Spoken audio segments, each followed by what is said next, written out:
You don't want to carry the huge weight or that burden of having unforgiveness on your back and blame on your back, because it's heavy.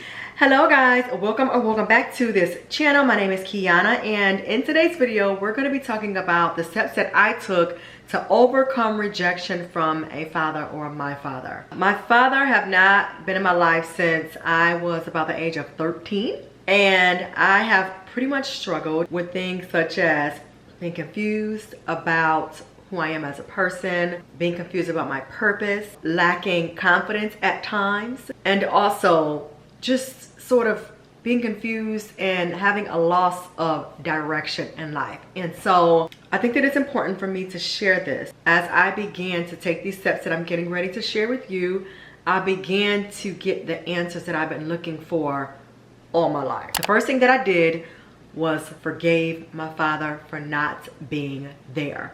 This is big, because what people don't understand is that when they choose to hold on to unforgiveness, it keeps you in this, like, first of all, it's a huge weight on your shoulder, right? When you don't forgive and when you play the blame game and say, oh, well, this didn't happen in my life because my dad wasn't there. Or I didn't achieve this level of success because I wasn't taught this by my father. Or I don't know who I am as a person because my father wasn't there to show me. Now, don't get me wrong. Dads play a huge part in cultivating their children's gifts and in speaking into them and making sure that their children, especially little girls, are confident in who they are as a young girl and then growing up to be a woman. I don't want to downplay that role. However, if you don't have a father and you didn't grow up with your father, please know that you can still get it from your Heavenly Father. I found that when I stopped playing the blame game and when I chose to forgive my father for not being there, that's when things started to turn around. And again, we were not equipped or made to carry the weight of those things on our shoulders.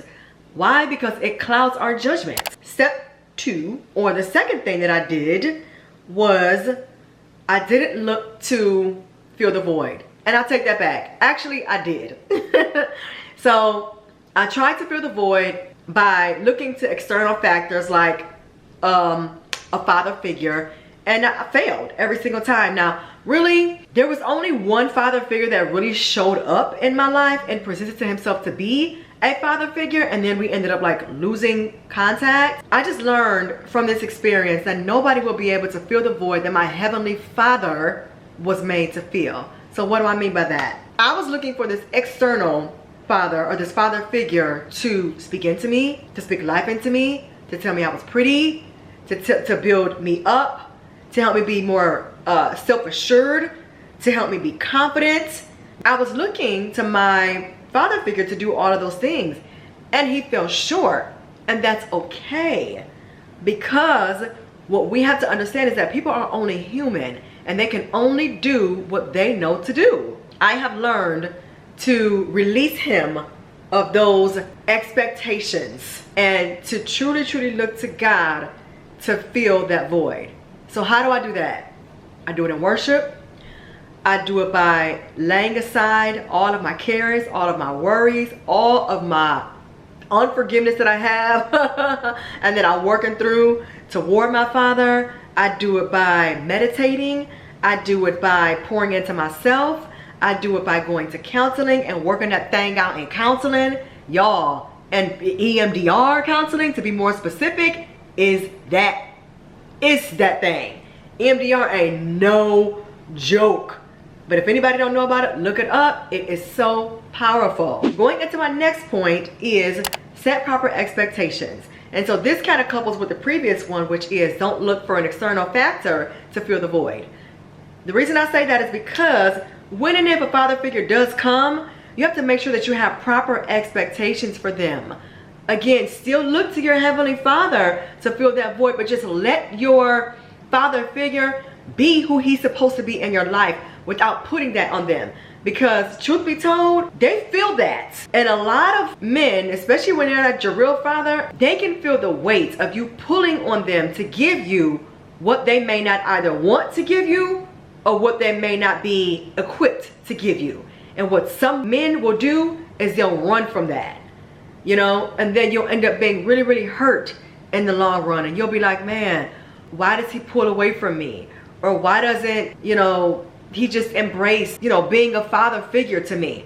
Now, don't get me wrong. I think it's such a beautiful thing when you have men who enter into blended family situations and they truly take on the role of being a stepdad. They look at the child as though the child is their own. They treat the child as though the child is their own. And they really, really work to build that child up so that they can be a successful person and just this healthy contributor to society. I think that's such a beautiful thing. And I think that any person who's looking to enter into a blended family relationship should have that in the back of their mind, that that is a responsibility that they should take on. But in the event that they don't, people, please, women, ladies, just let that man be that man, and don't expect them to give you what they don't want to or is not equipped to give you. It's going to save you of a whole lot of heartache. Trust me. Now, my next point is to choose wisely. And I mean this in like dating relationships and also even in friendships. So a lot of times when we don't have a father figure in our lives, we tend to overcompensate. Because our father wasn't there for us and we felt like the loyalty wasn't there, then we tend to be overly loyal to people. And it begins to be unhealthy. And this is myself, I'm only speaking from what I know. It can lead to a really, really unhealthy and dangerous place, to the point where it causes upset and dis-ease in your body. And there's that, like, there's an unhealthy balance there. And so choose your friends wisely. Know yourself, go to counseling, and know some of the deficits that you deal with, so that you're not choosing a mate and choosing your friends out of those deficits. You want to come into relationships knowing what you deal with and what you don't, and you want to also make sure that the people that you're choosing are not tap dancing on your triggers. Another example, I know that I deal with abandonment issues and rejection from my father. So for instance, a man that's not true to his word is not a man for me. It takes me back to the things that my father did in my life, and it just, it has this way of like recycling itself over and over and over, not just in my mind, but in my heart and in my soul. And where I thought that wounds were healed, if I find that I'm dealing with somebody who displays those signs and I allow it, right, then I am re-injuring myself. Why would you want to do that? Why would you want to re-injure yourself? My last point is, don't blame yourself. Offer yourself grace. The reason that your father or father figure chose not to be in your life, or chooses not to be in your life, has nothing to do with you. Understand that they're human. They have their own human things that they are dealing with and that they are working through. And some people just don't want to or are not equipped to give you exactly what you need. That has nothing to do with you. Just know that you are deserving of love, okay? And I want you to continue to speak that to yourself. If you doubt it, get up in the morning, look in the mirror, look at yourself and say, I am deserving of love. Today, I am deserving of love. I deserve love.